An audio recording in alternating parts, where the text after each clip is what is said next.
Terima kasih klik video ini dan jangan lupa subscribe. Pada 15 Januari 2018, penduduk di projek perumahan rakyat PPR Seri Pantai, Pantai Dalam, Kuala Lumpur gempar dengan kematian tragis seorang pelajar tingkatan 3 di blok 102 PPR tersebut. Seorang saksi berkata ketika kejadian pada jam 8.30 malam, dia berada di tempat letak kereta blok sama sebelum terdengar bunyi dentuman yang kuat. Dia yang pada mulanya berfikir yang ianya adalah bunyi sampah jatuh ke bawah, memandangkan ia perkara biasa kerana memang selalu sampah atau barang dibuang dari atas. Tetapi tidak lama selepas itu, dia mula mendengar bunyi jeritan dan ramai orang mula berlari mencari apa yang telah berlaku, termasuklah dirinya. Saksi itu kemudian terkejut apabila melihat mangsa S. Satiwaran, 15 tahun, sudah terbaring kaku dengan keadaan kepalanya sudah pecah. Di sisi mangsa adalah ibunya yang sedang meraung memanggil nama anaknya itu. Lalu apa sebenarnya yang telah terjadi kepada mangsa? Ini adalah kisahnya.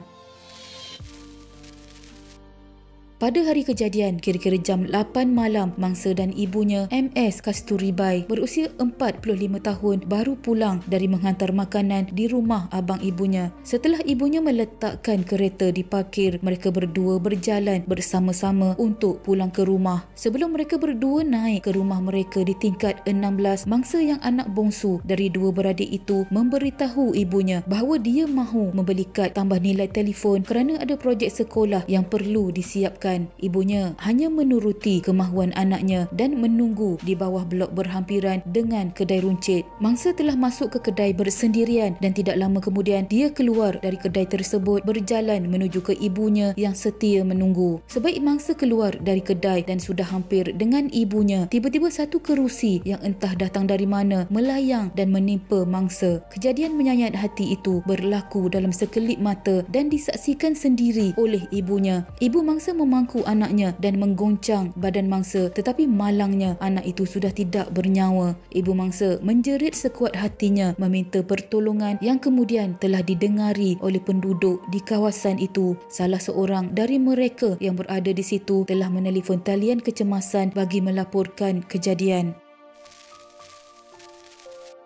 Pihak polis tiba tidak lama kemudian. Sejurus menerima laporan. Mangsa berada dalam keadaan berlumuran darah dan sebuah kerusi berwarna biru turut berada di lokasi kejadian. Mayat mangsa dihantar ke Pusat Perubatan Universiti Malaya PPUM untuk bedah siasat. Mangsa dipercayai maut di tempat kejadian akibat kecederaan parah di kepalanya. Pada mulanya kes disiasat mengikut Seksyen 304A Kanun Keseksaan kerana mendatangkan kematian secara cuai. Namun tidak lama selepas itu, dengan tekanan dari orang awam dan pihak polis yang mengambil serius insiden tragis ini, telah mengklasifikasikan semula kes itu kepada mengikut Seksyen 302 Kanun Keseksaan kerana membunuh. Polis telah merakam percakapan 31 individu bagi membantu siasatan kejadian. Kesemua mereka yang terdiri daripada saksi serta penghuni di PPR setinggi 21 tingkat itu. Unit Siasatan Tempat Kejadian Forensik CSI Polis Kuala Lumpur telah mengambil sampel DNA pada kerusi berkenaan dan 5 dari 31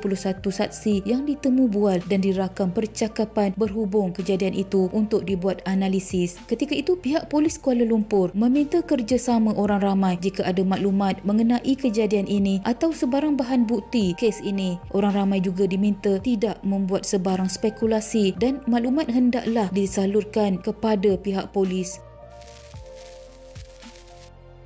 Selepas siasatan terperinci terhadap 5 individu di senarai pendek tidak menemui sebarang petunjuk positif. Ini termasuk menggunakan kaedah distress voice analysis, iaitu ujian yang menyerupai ujian poligraf. Bagaimanapun, hasil ujian berkenaan adalah negatif. Oleh itu, pihak polis terpaksa menunggu keputusan ujian DNA untuk mereka membandingkan sampel yang diperoleh daripada kerusi dengan sampel individu yang dikumpul sebelum dapat mengenal pasti suspek suspek yang bertanggungjawab dalam kejadian kejam ini. Lalu, pada 12 Mac 2018, setelah hasil laporan kimia diperolehi, detik yang ditunggu oleh orang ramai, seorang wanita berusia 23 tahun telah ditahan oleh pihak polis dipercayai suspek yang terlibat dalam kejadian membunuh mangsa. Wanita itu telah direman sehingga 16 Mac 2018 bagi membantu siasatan kes, tetapi malangnya tiada pengakuan direkodkan daripada wanita berkenaan dan pihak Bukit Aman juga sudah merakam dan membuat soal siasat terhadap suspek melalui ujian digital voice stress analysis, namun hasil siasatan didapati negatif. Suspek kemudian dibebaskan dengan diberi jaminan bond mengikut Seksyen 118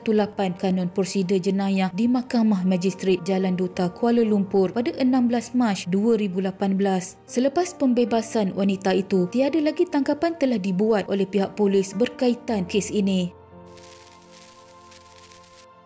MS Kasturibai yang menceritakan detik tragis anaknya S. Satiwaran yang maut ditimpa kerusi pejabat. Dia tergamam melihat anaknya terbaring di hadapan mata dengan kepalanya berdarah. Kasturibai yang masih trauma berkali-kali memberitahu dia tidak dapat melelapkan mata kerana terbayang kejadian dan tidak dapat menerima hakikat yang anak kesayangannya itu sudah tiada. Sambil mengesat air mata, dia memberitahu sebelum itu mereka berdua sempat berbual hampir sejam di dalam kereta ketika dalam perjalanan pulang dari rumah abangnya. Sementara itu, bapa mangsa kes Satya Silan 45 tahun berkata dia baru bersiap hendak pulang ke rumah dari tempat kerja di Damansara Jaya ketika isterinya menelefon memaklumkan anaknya meninggal dunia. Bercerita tentang suspek yang telah ditangkap, kedua-dua mereka tidak mengetahui bahawa seorang suspek dalam kes itu telah pun ditangkap. Kasturibai berkata polis tidak memberitahunya atau mana-mana ahli keluarga lain bahawa sesiapa telah ditangkap. Mereka hanya mengetahui suspek telah ditahan dan kemudian dibebaskan apabila membaca laporan akhbar. Pada 30 April 2021, ibu mangsa memaklumkan memfailkan saman RM1 juta terhadap Dewan Bandaraya Kuala Lumpur DBKL untuk menyaman DBKL atas kecuaian yang didakwa menyebabkan kematian anaknya. Kasturibai berkata dia mahu memastikan kejadian seperti itu tidak berulang dan berlaku kepada remaja lain. Menurut pegawai perundangan yang mewakili keluarga mangsa, selain pampasan kewangan, saman undang-undang itu berharap dapat membuktikan wujud kecuaian jelas oleh pihak berkuasa tempatan kerana gagal menjaga keselamatan dan kebersihan PPR di mana ibu dan anak itu tinggal. Biar ini yang pertama daripada banyak kes di mana orang ramai tampil menyaman majlis tempatan kerana mengabaikan keselamatan di rumah kos rendah. Menurutnya, rakyat mesti faham bahawa Kasturibai tidak menyaman di BKL hanya untuk pampasan. Mereka tidak mahu satu lagi insiden seperti Satiswaran atau lain-lain yang mengancam nyawa berlaku kepada penduduk projek perumahan ini. Sama seperti orang lain, mereka berhak untuk selamat di tempat tinggal mereka. Mereka berharap tindakan undang-undang ini akan mengubah persekitaran keseluruhan perumahan sedemikian menjadi tempat yang lebih kondusif dan selamat untuk didiami orang ramai. Sehingga kini tiada sebarang perkembangan terbaru mengenai kes ini. Bagaimanapun, menurut pihak polis, siasatan masih lagi diteruskan. Memang sukar untuk mencari suspek yang benar-benar bertanggungjawab dalam kes ini. Hanya yang telah melakukannya tahu yang dia telah membunuh seorang insan yang tidak bersalah di atas kebodohan, kemalasan dan tiada kesedaran siviknya. Takziah kepada keluarga mangsa. Semoga mendapat keadilan yang setimpal di atas kehilangan ini. Sekian.